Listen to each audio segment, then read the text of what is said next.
Hey, so it seems like you've really been digging into those large language models, Uh, especially like how they're tackling these math problems. yeah. It's pretty wild, right? I mean, watching ChatGPT solve equations, hmm it feels like we're on the verge of some kind of robot revolution. Yeah, it's pretty impressive. But I also know you guys aren't just satisfied with seeing the what you really want to grasp the how. Oh, for sure.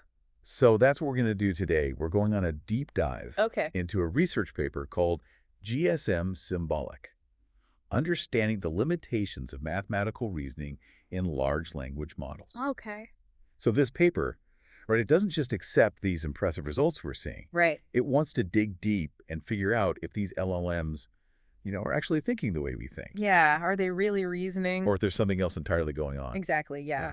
They've come up with this really clever new benchmark Wow. to test the limits of these LLMs.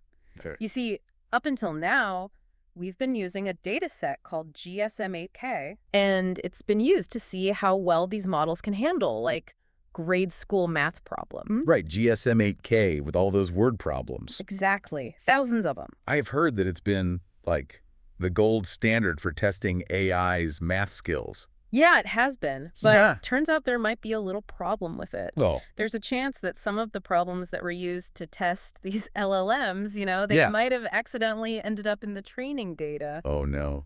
So they've already seen the test. It's like they've already peeked at the It's answers. not a fair fight at all. Yeah, not really. So that makes GSM-Symbolic, this new benchmark, even more crucial. Exactly, exactly. So tell me a little bit more about GSM-Symbolic. So GSM-Symbolic, it's built from these templates, right? Think of it kind of like a cookie cutter for math problems. Okay. So we can use these templates to generate a ton of different versions of the same problem. Okay. We can change the numbers, we can change the wording, but the underlying structure of the problem stays the same. Gotcha. So, like, instead of just having one question about buying apples and oranges, Right. you could create, like, endless variations. You Exactly. could mix up how many apples and oranges. You could swap in different fruits. Precisely. Yeah, Okay. I'm following. This lets us get a much clearer picture of what's really happening. Okay. And one of the things they found was even when you only change the numbers in a problem, the LLM's performance, it takes a dip. Oh, wow. That's kind of surprising. It is. Because, like, if I know how to solve a problem, like, John has 3 apples Mhm. and Mary has 2, how many total? Yeah. It doesn't matter if it's 5 and 7 or 12 and 20. It's the same logic. Right, just different quantities. Exactly. So why would changing the numbers throw off the LLMs? That's the thing, right? It suggests that maybe they're not really reasoning in the same way we do. It might be more like they're relying on this very sophisticated form of pattern matching. So they're kind of just seeing a problem with specific numbers and thinking, oh, I've seen this before. Here's the answer.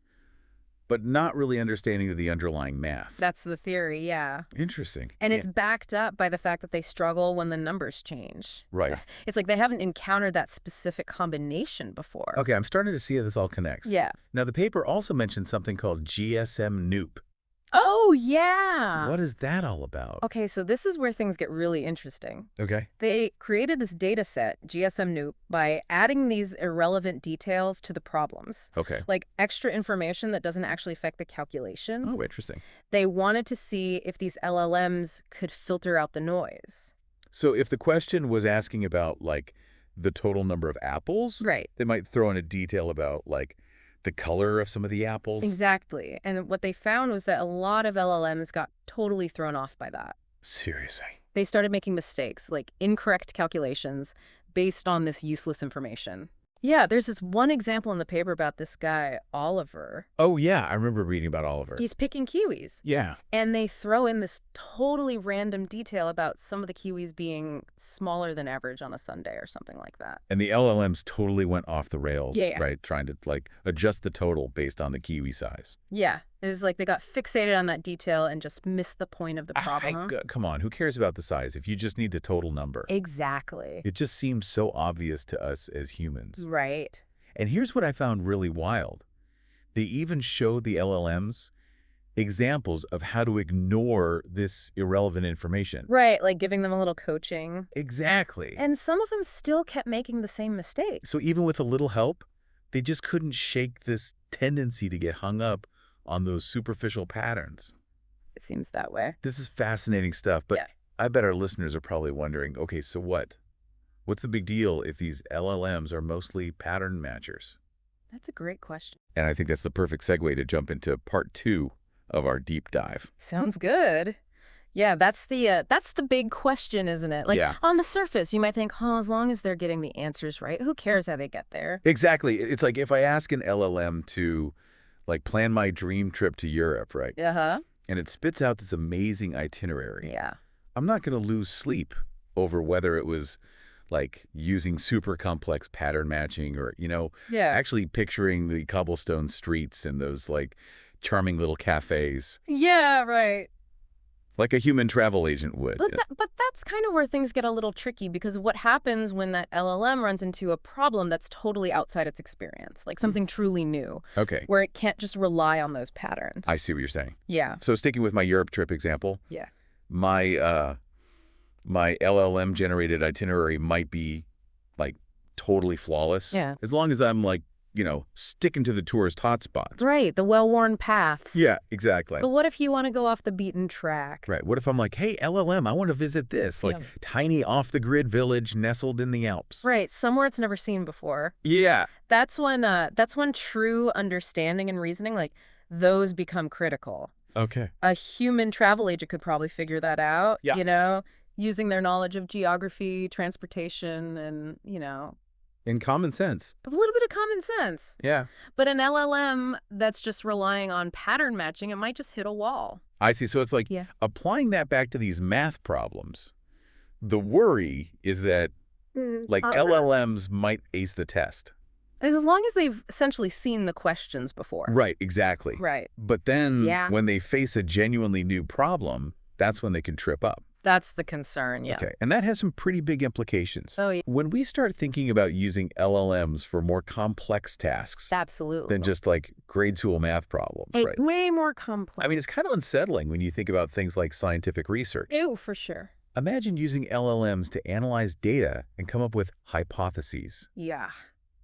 We need to be really sure that these systems are more than just, Right. glorified pattern matchers. Exactly, yeah. Because what happens if they encounter, like, Yeah. unusual data or, like, a completely new phenomenon? Right. We'd need them to be able to think critically, not just try to cram it into some, like, yeah. pre-existing pattern. Exactly, yeah. And don't even get me started on the idea of LLMs making, like, Oh, boy. life or death decisions. Yeah. Like, think about self-driving cars or, like, financial algorithms making split-second trades. High stake stuff. Yeah, the stakes are incredibly high. This research really makes you stop and think, Yeah, about the potential consequences. for sure. If we're going to trust these systems with, really important tasks, we can't just assume they're thinking like humans. Right. Just because they can get impressive results. Yeah, we need to be really clear-eyed about their limitations. We do. So does this research mean we should just, like, give up all hope? I wouldn't say that Okay. are LLMs just, like, inherently flawed, Yeah. and will they never be able to truly reason? Yeah. No, I don't think so. Okay. I mean, remember, this is still a pretty young field. That's right. LLMs are evolving incredibly quickly. Yeah. I think this research is really valuable because it highlights where we need to focus our efforts. So it's more of a, like, Yeah. wake-up call than a death knell. I'd say so. Like, it's a reminder that we need to keep pushing the boundaries of what's possible. We need to explore new architectures, new training methods Yeah. that could lead to more, Uh-huh. robust and adaptable reasoning abilities. This might mean, like, rethinking our whole approach to AI development. That's a really good point, because if the current training methods are, like, shaping these LLMs into amazing pattern recognizers, Yeah. but maybe limiting their potential for, like, true reasoning, Uh-huh. shouldn't we be exploring different approaches? I think so. Like, maybe there are ways to teach them to understand the world, Right. not just mimic its patterns. Exactly. Yeah. Yeah, it's a pretty mind-blowing thought, Like, Yeah. right now we're basically training these LLMs on just massive, massive amounts of text and code. They're becoming, like, masters at predicting the next word in a sentence, spotting patterns, mirroring the structure of human language. Yeah. But what if that very approach is kind of Yeah. putting a ceiling on what they can actually do? It's almost like we're teaching someone to paint by showing them 1,000 masterpieces. Right.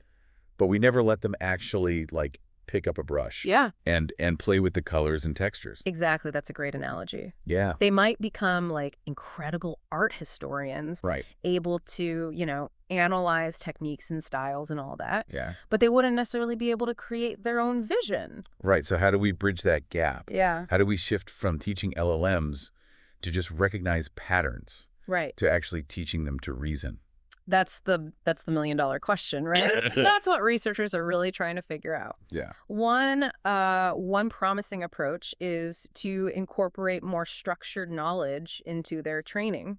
Okay, so instead of just feeding them raw text, like we could also give them information about how the world works, Exactly. like basic physics, logic, maybe even some common sense. Exactly, yeah. Yeah. We need to move beyond just like the patterns of language and start, introducing models of causality, Yeah. reasoning, understanding. Some researchers are even looking at like merging LLMs with symbolic AI systems, Okay. which are really good at representing logical relationships and reasoning. It almost sounds like we need to create some kind of like AI kindergarten Ah, where we like equip these LLMs with the basic building blocks of thought yeah. before we send them off to like AI university to, You know. devour all that text and code. Yeah, like giving them little AI timeouts when they get a math problem wrong. Exactly. I like that. We gotta give them that foundation in reasoning and understanding, Yes. not just pattern recognition. It makes you think about how we learn as humans. Right. We don't just, passively absorb information. Yeah. We interact with the world, we experiment, we make mistakes. We learn from those mistakes, Exactly. which leads to another question. Yeah. Is there a way to build that kind of like Yeah. dynamic hands-on learning into AI development? There is, and it's super exciting. There's this whole field called developmental robotics. Okay. And it's focused on creating AI systems that learn and evolve kind of like more like humans do. Okay. So instead of just being programmed with a bunch of knowledge, Yeah. these robots, they're designed to explore their environment, Okay. interact with objects, and learn through trial and error. So it's like instead of being spoon-fed data, Right. they have to go out and like forage for knowledge. Oh, exactly. Like little AI hunter-gatherers. I like that. Yeah. This deep dive has been quite a journey. It has. We started by just being amazed by LLMs solving these math problems. Yeah. And we've ended up like questioning the very nature of their intelligence. It really makes you think. It is humbling, to say the least. It is. So for our listeners who are, still processing all of this, Yeah. what's the like one key takeaway you want them to walk away with? I think the most important thing to remember is LLMs are incredibly powerful, but Yes. they're not magic. We need to be thoughtful. We need to be critical about how we use them. Yeah. And keep pushing the boundaries of research to develop AI that can really reason and understand. Exactly. And I would also add, do we need to be very aware of the ethical implications here? Oh, absolutely. You can't just hand over these like critical decisions to these systems without really understanding their limits. Yeah, we can't just blindly trust them. Yeah, it's almost like the real danger isn't some like evil superintelligence taking over the world, Right. but our own misunderstanding of what these systems can and cannot do. Well said. So on that note, Yeah. we'll leave you with this final thought to ponder. Okay. If the current ways we're training LLMs are shaping their abilities Mm-hmm. and maybe even like limiting their potential, Yeah, what does that say about our own human intelligence? that's a good question. Are we just products of our experiences and patterns? Hmm. Or is there something more to our capacity for thought and understanding? Something to think about. It's something to chew on. Indeed. Thanks for joining us on this deep dive. It's been a pleasure. Until next time, keep exploring, keep questioning, and keep learning. Always